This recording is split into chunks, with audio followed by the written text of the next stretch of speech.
Hey everyone, and welcome back to the RedBeard Outdoors podcast. Today I've got an amazing guest for you, Aaron Malone, and he works with he did start Gideon's Tactical. I came across Aaron's page back when I was going through my knife nerdiness days and just going through a bunch of knives and wanted to find good reviews. And he does great reviews, but that's not the only thing that he does. Aaron, I'll let you introduce yourself and who are you in a nutshell? Hey, thanks for having me on. I'm excited to hang out with you and your audience today. Who am I in a nutshell? Wow. I'm a husband, I'm a father, and I would say a small business owner, and just an outdoors lover. I just love the outdoors. I love the gear that gets us in the outdoors. And that's some of my best memories, some of the best connections I've had with people, with God, are in the outdoors. So I just love it. And the fact that currently I'm able to do that full time is amazing. So that's, I guess, in a nutshell, who I am. That's awesome, man. To be honest with you, and it blows me away seeing what you're able to do with something as simple as your passion of the outdoors. And you're a lot like me. You go a lot more in depth with knives, but you're definitely a gear nerd and gear junkie. You like to rotate through stuff and find the best equipment that works in different scenarios. You like bushcraft knives. You like EDC knives. You like hunting knives. Like you've got you've got hatchets basically that are knives, just so many things that you go through. I remember when I first started following you, I want to say you were working in a ministry, and you had an official 9 to 5, and this was kind of your side gig. And now you've gone on Right. to, make this a full-time thing, along with having traveled with your kids, which in and of itself, we've chatted throughout that. That's a huge deal. You guys Right. overcame a lot of things with that as well. And now you're back in a set location, and you're cranking out even more videos than before. And it's just awesome to see everything that you're doing. But I guess to start off, what got you started down the path of gear junkie? Yeah. So I currently live in Colorado. Like you stated, we traveled for 13 months in an RV, went to 26 states in that time frame, all throughout the country. It was amazing. I'm sure we'll get to that at some point. But was born in California, San Diego, moved to Colorado when I was 9, and basically it's been my home. And so growing up, my dad was really into the outdoors, did a lot of backpacking, and then we would do family camping, day hikes. Wasn't really into hunting, and fishing. But when it came to like outdoor adventures, it was something that was just part of our family dynamic all growing up. And then, like a lot of people, in your late teens, early 20s, you're doing a lot more just hanging out with friends, just doing a lot of like social activities that for me just didn't have a lot to do with the outdoors for a while. And I wouldn't say I lost the love of it. I just, it went dormant for a while, I guess. And then in my early 20s, I met my wife and we started dating. And now I had someone who could go with me, and we were planning on getting married. So it's like, all right, we're going to start like camping together and doing activities together. And so for me, I just wanted to get like a good pocket knife. I had a pocket knife for probably 6 years. I knew it wasn't very good, this kind of, I think it was a CRKT or something like that. And I remember talking to a friend. I'm like, yeah, I need to like research it. And he's like, we'll go to YouTube. And I'm like, what are you talking about? He's like, yeah, there's all kinds of guys, out there doing like whole channels. I'm like, isn't YouTube for like cat videos and stuff? I mean, this is over a decade ago. Is kind of how YouTube was a lot back then. It was just kind of like short, goofy, viral video type of, stuff. And he's like, no, man, there's like people doing channels that, every week they're putting up a new video and they're testing out gear, and like, you love it. So I just dove in and just went down the rabbit hole for like 2 months, just watching gear reviews, to find out like, what's the best, knife for camping? What's the best tent? What's the best backpack? Instead of just going to the store and just guessing, throwing a dart, at the wall and hoping that item is going to, serve you well. And then after a few months of doing that, I'd had some, nothing professional, but just had the opportunity to edit and work with cameras and stuff at my church, and make, small videos and promotional stuff for that. So I had a rudimentary understanding of editing and, camera work. And I'm like, well, and I live in the Rocky Mountains. This is a great place to use and test gear. I want to do this with my wife, eventually my family. Let's just get out there and let's just like test out some stuff. And so I just with an iPhone 3, we were just talking before we started recording about iPhones and stuff, an iPhone 3 mic and camera, started a YouTube channel just over a decade ago with no goal, no plan. It was just like a reason to get me outdoors. It was like, if I have this channel, it'll force me on Friday or Saturday when maybe I just want to veg out and watch a movie or something. No, I need to get out there and like make a video. So I'll get up in the mountains this weekend, so it gave me like a goal. And people started watching and people started subscribing. I didn't even know you could make money on YouTube, and like after a couple of months, Google sends me, my first check. I'm like, what? How is this even like, what is this thing? It became a hobby that paid for itself, then became a side business and is now currently my career. Exactly. Yeah, that's so cool. And I love seeing the growth. It's hard to find people that aren't necessarily sold on YouTube sometimes. And you were one of those people that stood out to me, that you genuinely just enjoyed the knives, and you created your own test, which I think is cool too. You've kind of standardized and become a little bit more scientific about it, to where you can test certain knives in different situations that you would want to use them for, between seatbelt cutting, cutting cardboard, rubber cutting, other things that you do on a regular basis. And you would use that knife for, I think is a pretty cool test that you've come up with over the years.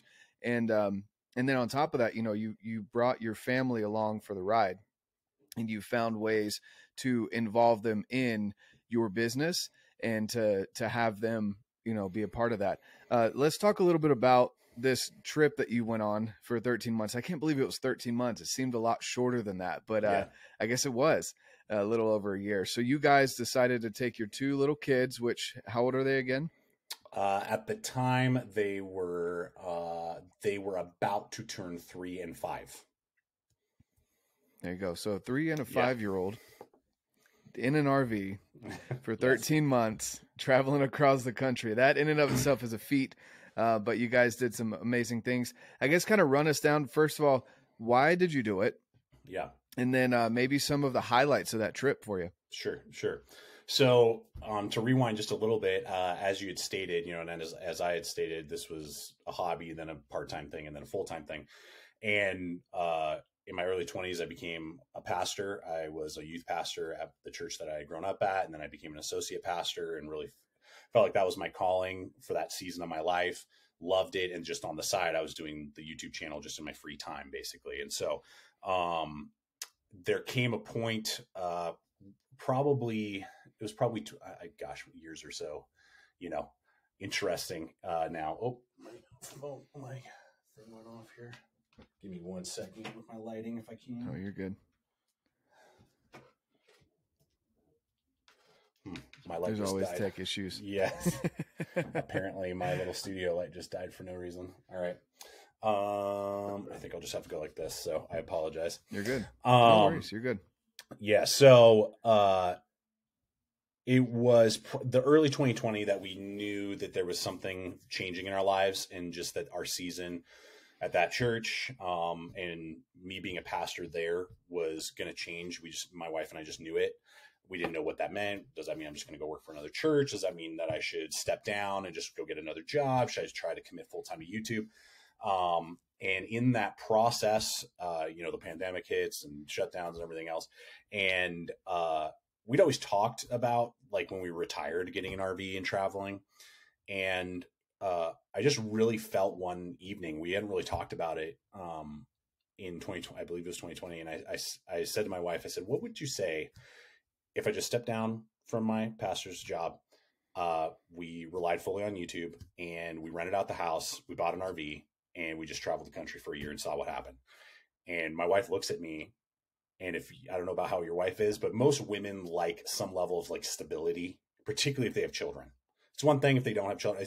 If they have 2 little kids, they like stability, they like consistency. My wife looks at me and she says, "That sounds amazing. Let's do it." And so I'm kind of, I wasn't really expecting that answer. I was kind of like, well, I'll throw this dream out there and see what she said. And she responded, "Yeah, you're sitting back. You're sitting back like, oh man, I've been brainstorming this for a year or like a month, trying to figure out how to present this to you, and you're just on board with it. Okay. Yeah. I mean, I don't even know if it was a month. It was probably like 2 weeks that I'd just kind of been thinking about it. And we had camped, like we had taken the kids out on their first camping trip earlier that summer and knew that like, well, we probably need to get something like tent camping is kind of rough with the little kids and stuff. But anyway, so, we talked, we unpacked that for a couple of weeks, we didn't just like, okay, well, that's the answer. We really were like, all right, well, let's sleep on it. Let's think about it. How would that work? What would that look like? Should we sell the house? Should we rent the house? Can we really live off of, a YouTube salary? We're going to like cut our salary in half. Basically our yearly income is going to, drop by about half. Is that really, doable? And we just felt like it was the right decision. We had peace about it over and over again. And so, we decided to do that, and it took us about 6 months to get ready to do that. Literally sold or got rid of everything in our house outside of what could fit in an 8 by 10 foot shed. So all of our furniture, most of the kids, toys, like everything was either sold, given away, or trashed. Sold both of our vehicles, bought a truck. I'd never owned a truck before. I had towed vehicles in my previous jobs. I worked for an oil company for 2 years, and I'd done some landscaping prior to being a pastor. So I had towed large trailers, but my family wasn't into RVing as a kid, like never owned an RV before. So didn't know what that was like, what that would entail. So this was all like, we're going to learn this together. And same with my wife. I think they had like a little pop-up camper or something like when they were kids or something like that. So we decided to do that. And in June of 2021, I'm just trying to get all my numbers right. We set out and packed up the kids, our dog, and trusted our home to somebody else, and had a buddy who watched it, and that helped. Somebody that was like a property manager was a friend of mine. Went through 26 states, as you asked. Some highlights, man. There was a lot. I'll try to condense super quick. People maybe who are, and I'm happy to answer if you have any questions about like what are some of the risks with that, stuff that we could talk about and unpack. But probably if you're just thinking of places to go, maybe you haven't traveled a whole lot, people who are listening, some great states to visit. Idaho. I loved Idaho. We spent 40 days in that state, and it was amazing. Went from the Canadian border all the way through it. Northern Idaho especially is just gorgeous. And had a lot of good memories there. And Montana, we went into a hot spring there in Montana where they had like a resort, and just like found it kind of in the middle of nowhere. So that was really fun.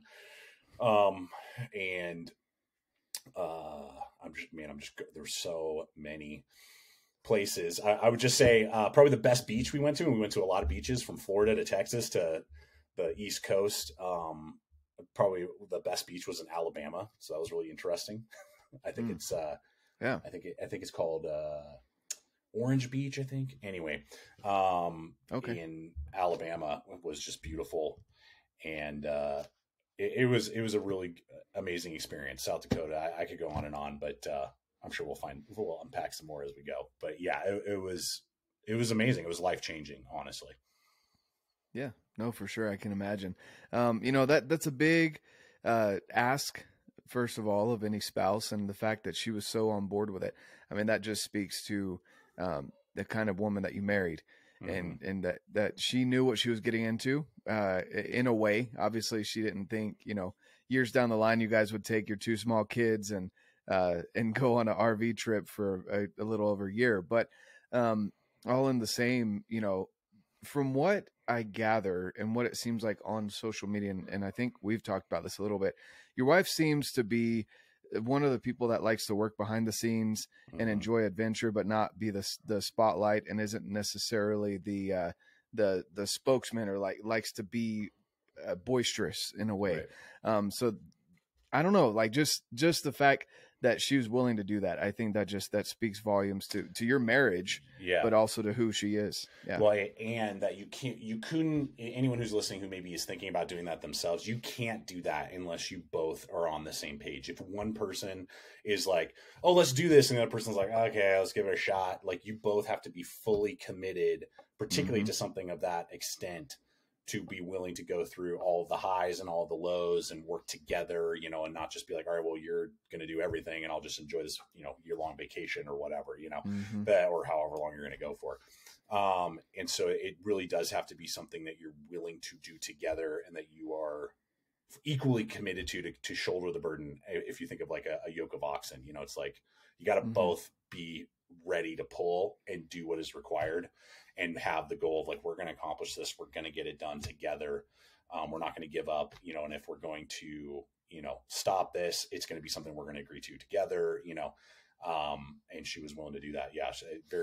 I feel very few people, you know, can find that spouse that is willing to do that and is willing to partner together like that. Cause I can put a lot of pressure on a marriage as well, doing, you know, what we did, particularly with little kids. No, for sure. You know, there's so many things that people don't think about, like your rainy days when you're not able to get out and enjoy where you're at. You know, the times where maybe it's a little bit tighter, especially with you guys relying on YouTube. Like that is about as inconsistent as you can get. Yes. And so, you know, the fact that exactly. So the fact that you're willing to work together through that, that's a big deal for sure. And it's probably, I mean, it was almost a test, I imagine, for you guys, you know, to see what you could go through. Right. Yeah. No, I mean, it definitely taught us the value, not only of each other and just what, you know, we had, because I think sometimes, and that's part of what I discovered and part of the reason why we wanted to do that, or at least I wanted to do that. I know for sure my wife likes adventure. Her whole family's back in Pennsylvania. She was willing at a young age, or like right out of college, to leave all of that to move to Denver for a job, you know, so she had no friends, no family out here. And she, you know, and none of her family had really done that. They're all back in the same town that she grew up in, basically, or within, you know, 30 minutes of it. And so, her willingness to do that, but also for me, I was realizing that my identity was much more wrapped up in what I did than in what really matters, which is my wife and my kids. And I remember, and this is really when it kind of like hit me hard. This is back when I was YouTube and pastor and everything else. Somebody asked me, you know, I was meeting someone new and they're like, okay, so what do you do? And for like 5 minutes, I talked about my ministry and what I did for ministry and my YouTube stuff. And they're like, okay, well, are you married and have kids? And I'm like, yes, you know, that wasn't even mentioned for like the first 5 minutes of like my identity and who I was, introducing myself. And I'm like, this is not healthy. This is not good. Something needs to change.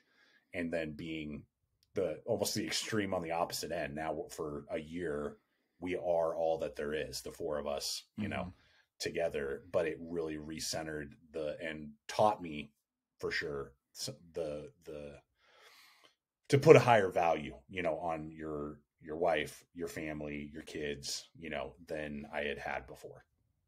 No, for sure. Yeah, definitely. That would definitely bring you closer. And that's something that, you know, I personally have worked on over this last year and am continuing it into this year as well. Here in 2023, was just being more present and not being so wrapped up. Like it's hard to, when you've got any kind of presence on social media, whether that be YouTube, podcast, Instagram, whatever, it's hard to not get wrapped up in those things. And it could be not necessarily for the wrong things, because you're doing it to make money for your family and because it's a passion of yours, and to share that knowledge with other people. So those aren't necessarily bad things, but when it takes over, like when people ask me questions or when people reach out to me about the podcast or this or that or the other, and I'm sitting there answering questions, that's taking time from my family. And so I've been working a lot on the whole time blocking thing and making sure that, hey, you know, the people on social media, yes, they've got good questions. Yes, they're valuable people, but at the same time, the people right here in front of me are what's most important. And so I can see how, you know, going on that trip for a little over a year with just your family. I mean, there are no guys' days, you know, the guys' nights out or girls' nights out for your wife, or breaks from your kids. Like there is none of that. There's no, right. You can drop them off at grandparents and go on a date with your wife. Like, you know, that's I don't know, like thinking about that's it's a little overwhelming, right? Because my wife and I look forward to our specific date night. So I guess, how did you guys, now that I'm thinking about it, how did you guys find time for just you and your spouse having the kids there, and them being little that you can't leave them in the RV like you could an older teenager and a young adult. Yeah. And even juggling our dog too. That was definitely tricky having a dog. That's right. And I know you either have had an RV or you do some of that stuff. Power is very inconsistent, sometimes at RV parks, and that fear of like, okay, it's really hot. Is the AC going to stay on?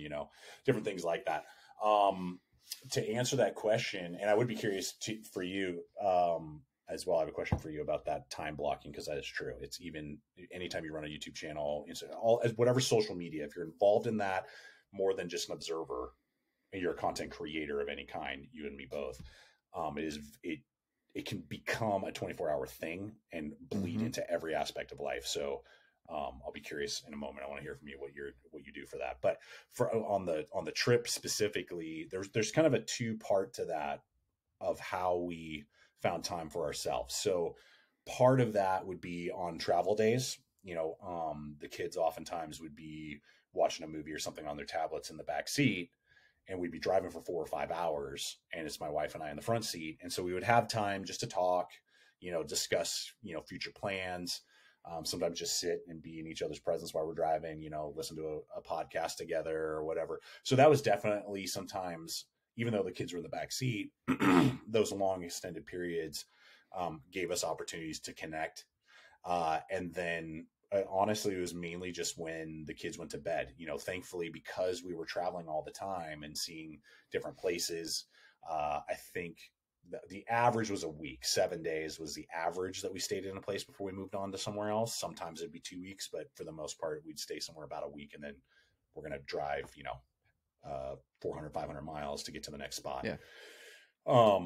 And so you have these new places, and that's the beauty of RVing, particularly if you can get into more secluded areas, is that you can put the kids to bed at 7:30 or 8, and then you can go step outside, and there's the stars, and you're at a campsite, and you can sit there with your spouse and, just be with each other.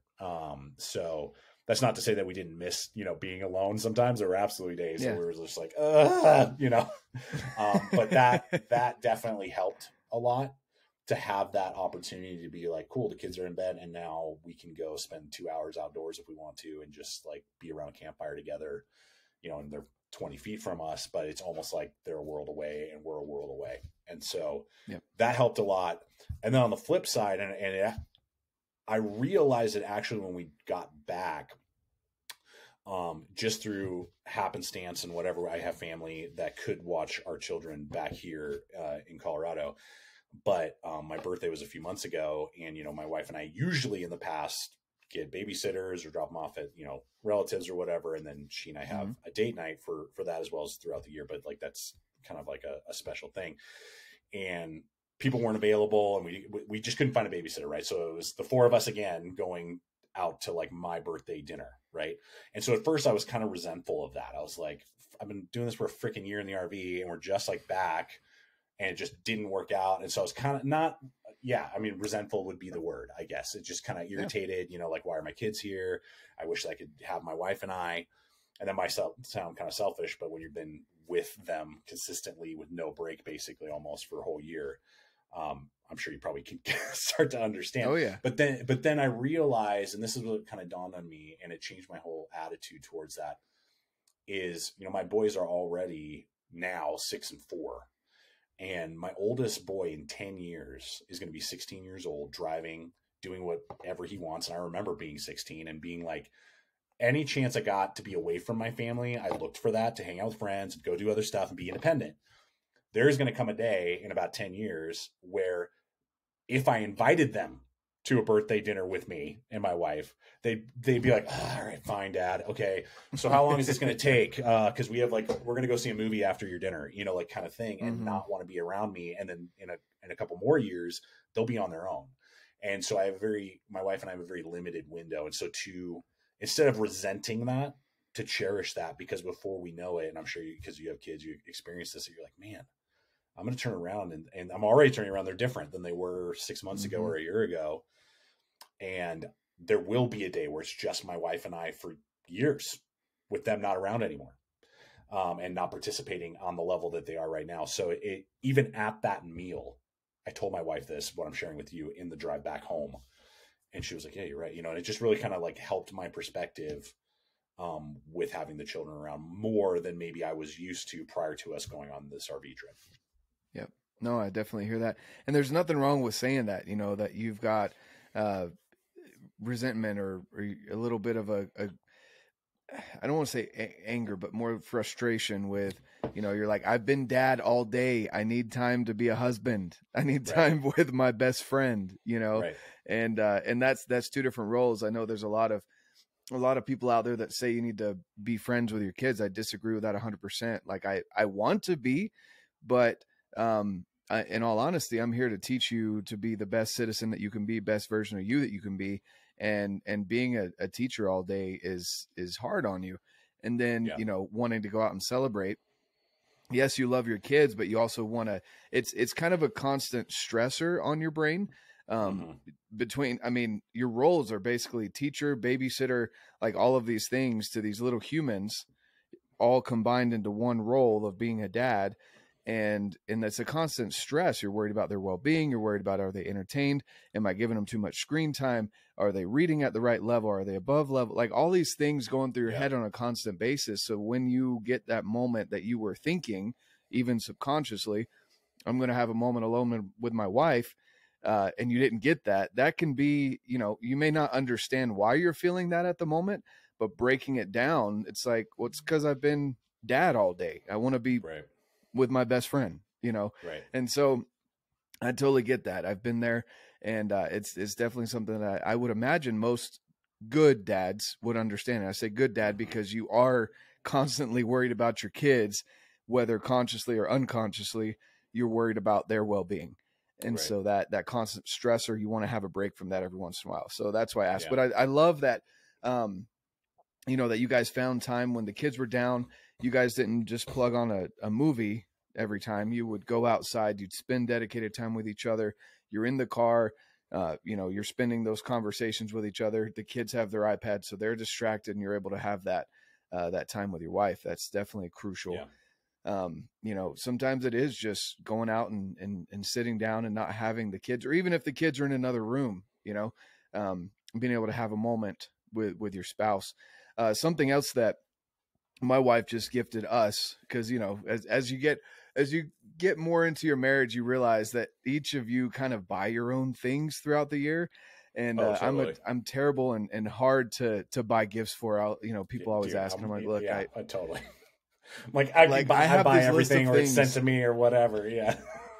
Exactly. I'm like, look, I've got these things lined up for the next year, so if you want to get a gift card for here, like that would be great. Sure. And my wife's like, that's not very thoughtful. I'm like, well, I don't need anything. But she got us a gift of dancing. Was it online classes for line dance or swing dancing? And so you're able to log in whenever. You're able to practice in your room. You're able to practice in the living room. You're able to, if we're on vacation, like we're going to Mexico this week, we're able to pull that up when we get back to the hotel. We can spend 5, 10, 15 minutes just dancing. That's something she absolutely loves. And for me, I'm kind of like, but I get to spend time with you. So I enjoy it, That's a cool those idea. are little things. Yeah. Cause we've done a couple dance classes, but the good studios are a little bit of a drive from us. And so for her to find that where we can spend the, 5 to 15 minutes every night or every couple nights together, it's just, the kids, you can still hear them downstairs, but we've got our room closed and we let them know, hey, we're going to be dancing. Don't interrupt us. And we have our, exactly. We have our 10 to 15 minutes alone. So that's, that's a lot of fun, but that's cool that you guys were able to find time for each other. Yeah, and I do want to ask. I heard this quote before we leave the kid thing. I heard, and I've been really musing on it, on how do I create this, because thankfully my wife and I are both blessed that we enjoy our parents' company. I still to this day go regularly backpacking on backpacking trips with my dad. He's the one that usually plans them, and I love it. And, we usually take a few guys, and, he's sometimes the life of the party, and it's fun. And, we just celebrated Christmas. I enjoy going over there. There's, of course, there's always tension with your parents in small ways, but overall, I enjoy being around my parents, visiting, hearing their perspective on life, that type of stuff, and vice versa. And I heard someone say, an older gentleman say, you want to create a life for your children that they want to visit you when you're old. That it's not an obligation for them. Oh, roll your eyes. All right, we got to go see mom and dad. Let's go. I know it's going to suck. Let's go for a few days and get out of here. That they respect you, but also enjoy that company, with you. And so trying to find that balance and trying to discover what that is, so that when my boys are 30, and my wife and I are in our 60s, they will want to come visit us. They will want to hear what we have to say and not just be rolling their eyes, and enjoy being in our presence, and vice versa. And so I hope that that's maybe just a thought, and a thought-provoking thing for the audience, for people listening, to consider that and go, what am I doing to create a life that my children respect? And again, like you said, I totally agree. I am not to be their friend. They can have friends. They will have their friends. I am their parent, and I have roles to fulfill that are much more important than just being their pal. But that they enjoy my company in 30 years. And I want to create that. And I don't have the answers on how I do all that, but that's the goal. Yeah. Yeah. Well, yeah. And there's always rough times. We've got the spectrum from 6 all the way up to 22, as far as our kids are concerned. And so it's pretty significant, and seeing the different stages that each one of them are in. And there's some of them that are homebodies, and there's some of them that want to get out and do things, but they still enjoy coming back to see us, which is awesome. And so, I would agree with you as far as that's concerned. There's that level of respect, but you should generally, like for me, I enjoy speaking to my dad on a regular basis. He's not necessarily into backpacking and all that like me, because he was a Marine. He's like, dude, I've done all that stuff. I don't want to do it anymore. I broke my body. But he enjoys camping. Exactly. He's like, but he got me into camping. He went through scouts with me. And so there's some fun while I was learning, but the fun portion was becoming a better version of me. And so now when I have accomplishments, even though he's in Florida and we're in Utah, I'll call him and say, hey, Dad, I know you don't know anything about podcasts or, all this stuff like analytics, but I just hit this big number and I want to share with you, because there's very few people that I can share these accomplishments with without sounding cocky or arrogant. Like, this is a big deal for me. And so those kind of things are what I want to build for my kids, so that when they've accomplished something, like my 15-year-old, he just built a game. He's all into coding, right? Nice. And he just built a game. I can't remember what the game's called, but it's like where you have to type out your actions, and then it spits out. It's like a story that you go through. There's no like actual pictures, but you have to type out the actions to go through different rooms and do different things. And there's different like variations of if you choose this versus that. And he shared that with me. He's like, Dad, can you play this? I'm like, I'm going to look stupid, but sure. Right. And just encouraging that growth. Yeah. You can have fun 100%, but it's also that encouragement of, this is something that's important to them. And I can see a future in his case with coding and having good IT understanding for the future. So definitely. Yeah. But so I guess you had a question for me about time blocking. What was your question? Yes. So that's something that, as going back to that concept of it's easy just to have your phone on you and you're constantly checking things, because there's also that dopamine hit of like, oh man, the podcast got this many views today, like, or listens. That's amazing. Yep. Or, oh, that post did really well. Or, oh man, that post is bombing. And they're all depressed or whatever. What can I do to fix it? And my wife and I, we decided because New Year's resolutions are bogus, but goals for the new year of doing that, and particularly around like the dinner hour till like the children go to bed. And for us both, because she'll be on her phone doing other things, and I'm often for social. It's easy for me to say I'm working all the time, even though I'm not necessarily working on, right. Yeah. But putting the phones away for those 3 hours from, let's say, 5 to 8 when the kids go to bed. Put the ringers on so we can hear if somebody calls, but put them up in the room and not in our pockets, not at the table, not after dinner, and we've done that for a few days, and we are like, wow, this is like so refreshing to not have our phones on us, so much more present with the kids around bedtime, just all of that. So I was just curious what you're doing. That's what I'm doing. I'm curious what you're doing to help manage that better. Yeah, no, that's a great question. So as far as, time blocking is concerned, I'm not the best at it. I'm still learning. So what I've done is I just ordered a little planner that is like a tearaway sheet, because I didn't want the spiral bound, but I want something. So I have a little book that I carry around with me, and it's my power list. So I learned that from Andy Frisella, if anyone knows about who Andy Frisella is. But he did the MFCEO project. Now he does Real AF podcast, and he's the CEO of Phorm. And he talks about having 5 critical tasks that you do every single day. And so they're tasks, they're not goals. So you have your goals, but 5 actionable items that you're in charge of in today that's going to get you closer to those goals. Once you've got those 5 done, you can go goof off. If you get them done by noon, great. You've accomplished what you need to, whether that be in your financial goals, your, in our case, content goals, business goals, whatever. And then you can go have the rest of the day and not even worry about it. So that's a big thing for me, is I've got the critical task list that I do every single morning. But I agree with you on the social media aspect. It can get hard to not want to answer those people, because you're providing value when you're going through. You're getting ideas. You're looking at reels and figuring out what audios you want to use, things like that. So it's all business related, but you're still getting those dopamine hits. And so something that I've said is I'm just going to time block when I'm allowed to create reels. And when I am creating reels, I have that set amount of time, right? Or when I'm editing a podcast, I'm blocking that time into my day, and it's not going to feed into or eat into family time. And so I have a 9 to 5. And so it may be that my lunch break is now that, know, and so those kind of things for me, I notice that in the morning, like my routine is I get up, use the restroom, whatever, say my prayers, and then I listen to a chapter of scriptures every single day. Now, after that, I've noticed that I was kind of getting in the routine of making my reel for the day, but I get wrapped up in answering messages and all this other stuff. And before I know it, there's an hour of my day.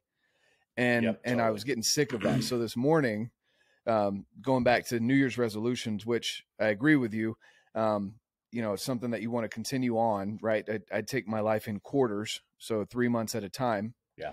I just did my after action review, whatever you want to call it, of the last three months and what I'm going to do for the next 3 months of my life.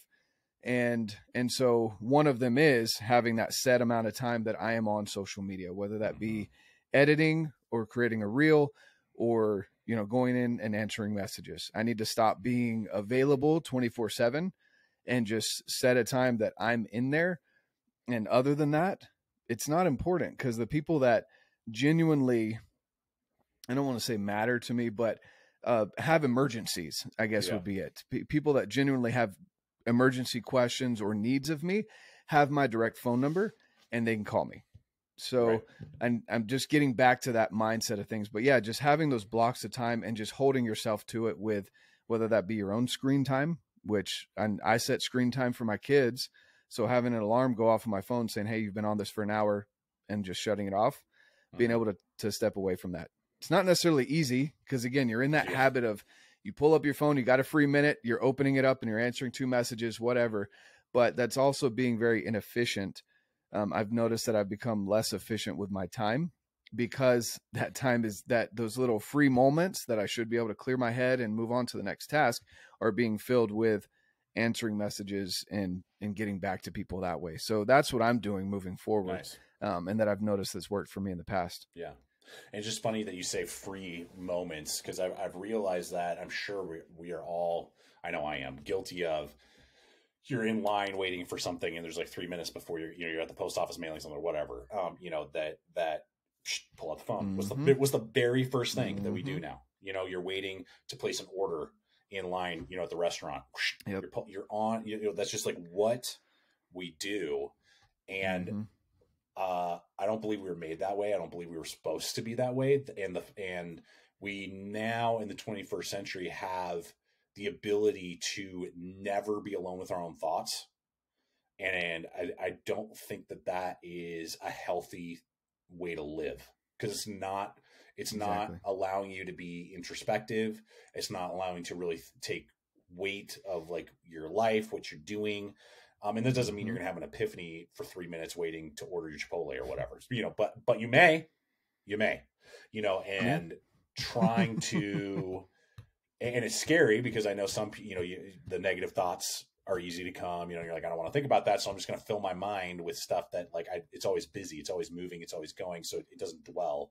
But I think dwelling is something that's important for us. And so I'm not perfect at it by any means, but I have consciously in the last couple of years try to, if I know that I don't need my phone on me for a particular thing, like sometimes like when I go to return something to Amazon, you know, you got to show the UPS guys or whatever your little scanner. But if I know, okay, I'm going to go order a meal and I don't need my phone to do anything for that, I'm purposely just going to leave it in the truck. So I just have to stand here in this line and like look at people and like just think about something. Think about that conversation I had with my wife, and you know how I put my foot in my mouth and I need to apologize, or what she said. I need to like really consider what she said, you know, or whatever. And I don't know. That's something that I'm trying to do. Also, is even find more time. And I'm hoping, obviously, with this, you know, block of about 3 hours, that will help as well. That's just literally not on me, and it is freeing, I think.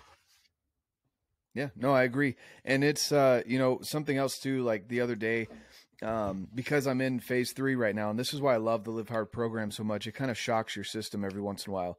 And part of phase 3 is you have to have a conversation with a random person, a stranger, every single day. And it's not just a, hi, how are you? Okay, bye.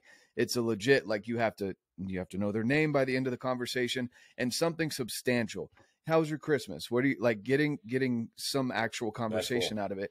And so, you know, in those moments when you're standing in line, I've noticed, because I have my phone in my pocket now, I'm like, I look around, I'm like, everyone's on their phones, like everyone's heads down, you know? And I've kind of had the funny thought of like, all of us are going to eventually evolve to where our necks are just naturally curved.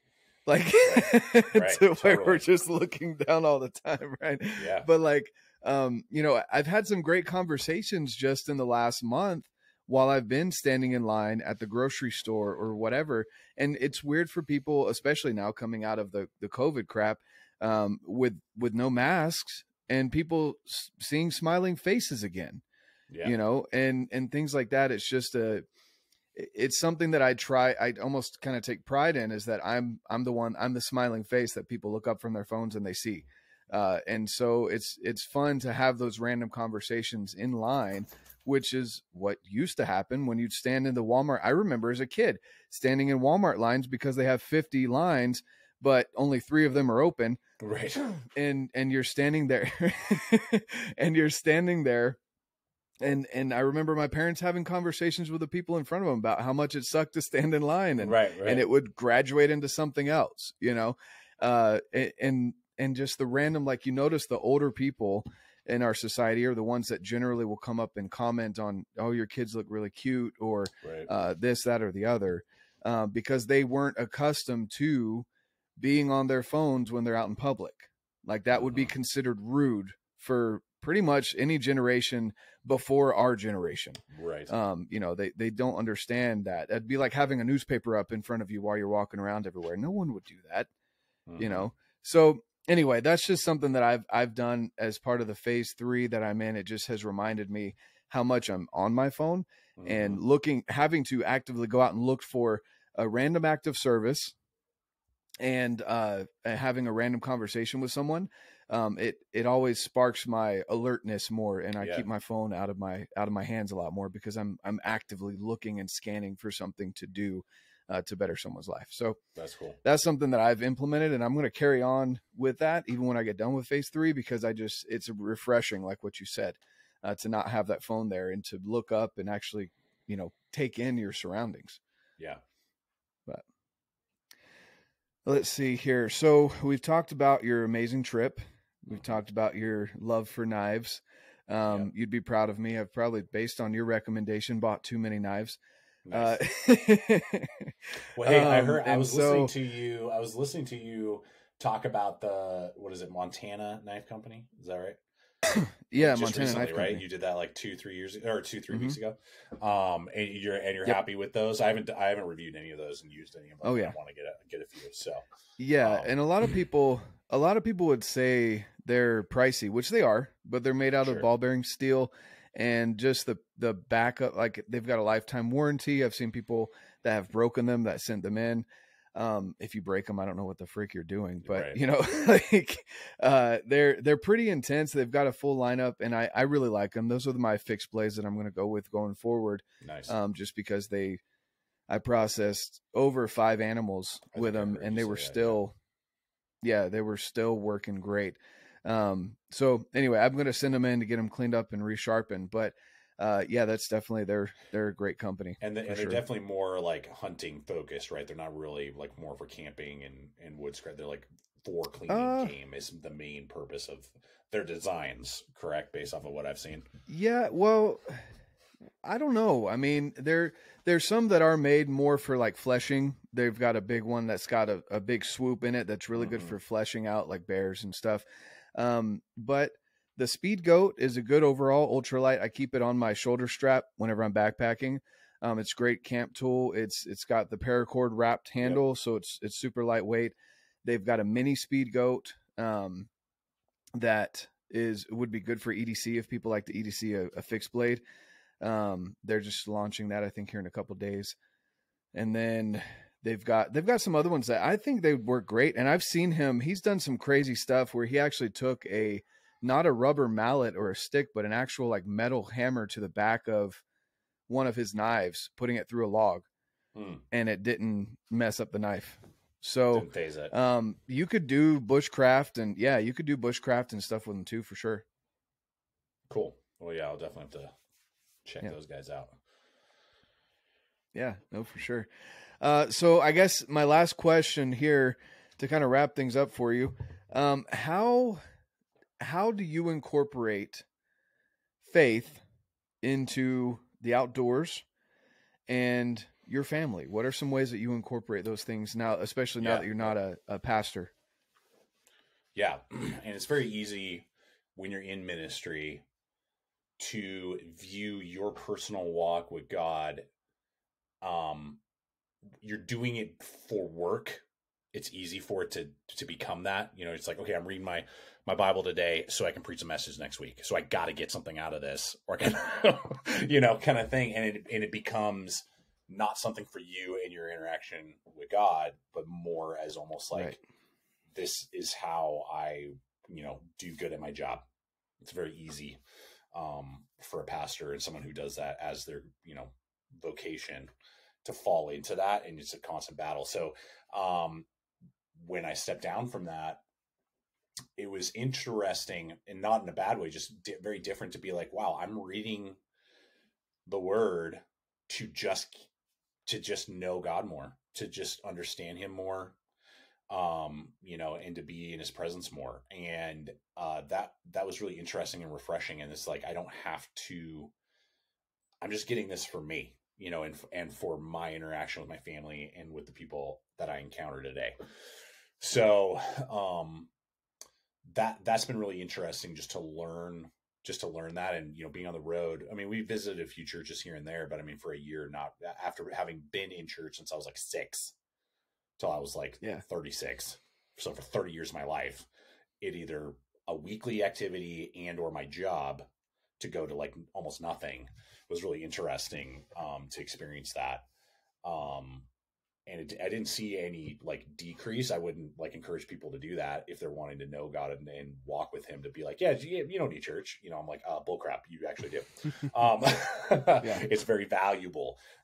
But it also, for us not going there, we found other ways to integrate that through, regardless if it was just listening to sermons on podcasts while we were driving, integrating God more just in our daily activities, thanking God for, hey, we made it and we didn't get a flat tire or roll the RV today.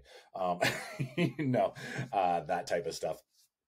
But integrating faith now with my boys and just in our family as a whole. I mean, my one thing for me is, you know, the head of the household, and for my wife, because she's homeschooling our boys, is that we got to, some people can do it at night. That's great. I've never been that type of person to like spend some time with God. And so for me, it's like, if I don't do that the very first thing out the door, or, you know, out the gate, and when I wake up, it's not going to happen. And so, you know, obviously spending time with him, you know, asking for guidance, and, you know, just to be a good father, but more than just, it's my thing that I do, and then my boys just live their lives. It's training them and teaching them simple things, you know, not being overbearing with it, but like, hey, what are you thankful for? And helping them think through, like, there's always something to be thankful for. You know, my son, his love language, one of his love languages is gifts. And so he got like an explosion of gifts for Christmas, but there's like 2 gifts that were on his list that he didn't get. So he's kind of upset about that, you know, and it's like teaching him and being like, okay, well, what are you thankful for? Think of all the things that I listed, like, you got this, and you got this, and you got this, and you got this, you know, God blessed you with all of those. And so those are the things you need to be thankful for and focus on, not the one thing that you didn't get, the one thing going wrong in your life. And that, I think that is a big thing is it's so easy for us, meaning humans, to focus on the 1 or 2 bad things that aren't going right at the moment, and then feel like that is the vortex of our entire life.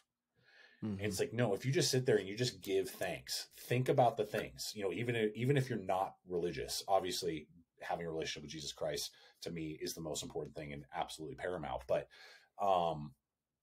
going through regularly, like multiple times a week, for me and my wife, it's like, God, thank you for the house that we have. Thank you that we, you know, have the food on the table. God, thank you that we get to be together, that I get to, you know, provide enough so my wife doesn't have to work, you know, and that she can homeschool our children, which is a value point for us, you know, like those type of things.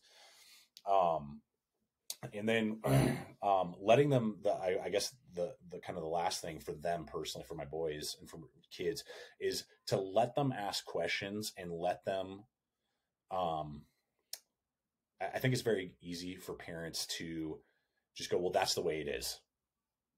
Accept it, you know, like, and not really unpack that, or it is okay that you don't really understand why this happened, or particularly if it, you know, involves scripture and God and, you know, good and bad, evil and, you know, good in the world and that type of stuff. And like, well, why would God let this happen? Or, you know, that type of stuff, to let them question, help them unpack, help them discover for themselves what that looks like, and not,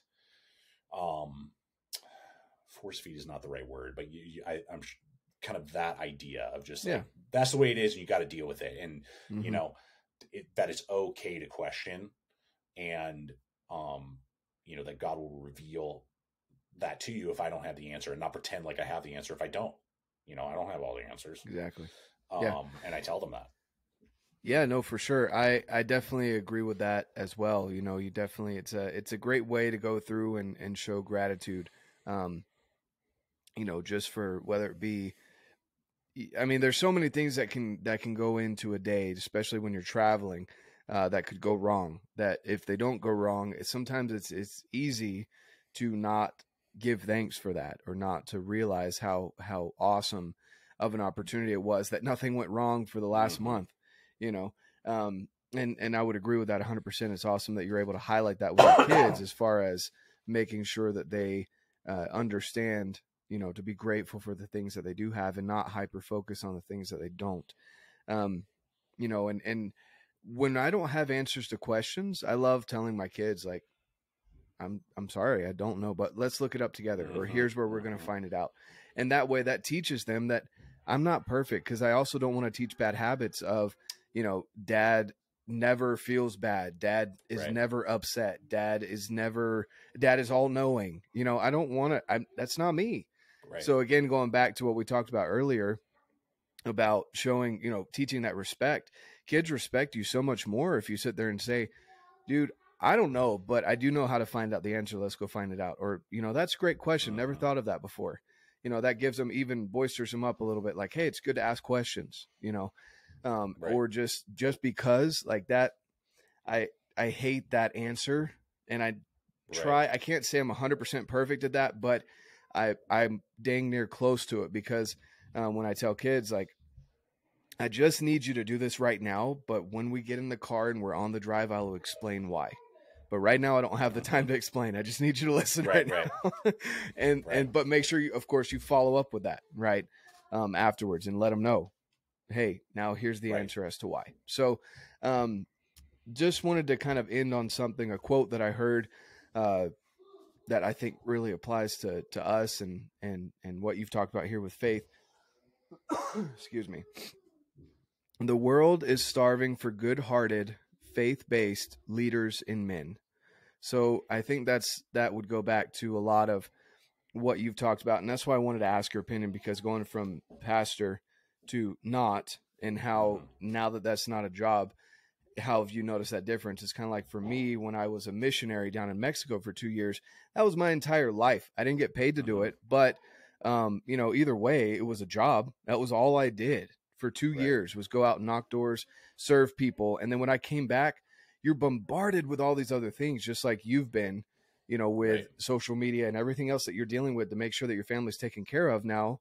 And how do you make sure that you make time for your faith? And so I appreciate your answer on that, because it really is true that the world is starving for good-hearted, faith-based leaders and men. And so just kind of want to end it there. I appreciate your time. Thanks so much. Where can people find you if they want to look you up, man? Yeah, Gideons Tactical, all one word. So plural, Gideons Tactical. And that's on Instagram, Facebook, and on YouTube. Awesome. And I'll leave the links down below, guys. Cool. If you want to nerd out on some knives and other gear, if you want to follow what they did for a year, you also have, you still got that YouTube up as well. Yeah, that's still up. Live the Trek. Yeah, Live the Trek. Yep. Awesome. Cool. Well, I'll leave all those down below, guys. Thanks again so much for being on today, Aaron. I really appreciate your time. And with that being said, guys, get out, live your life, and love it.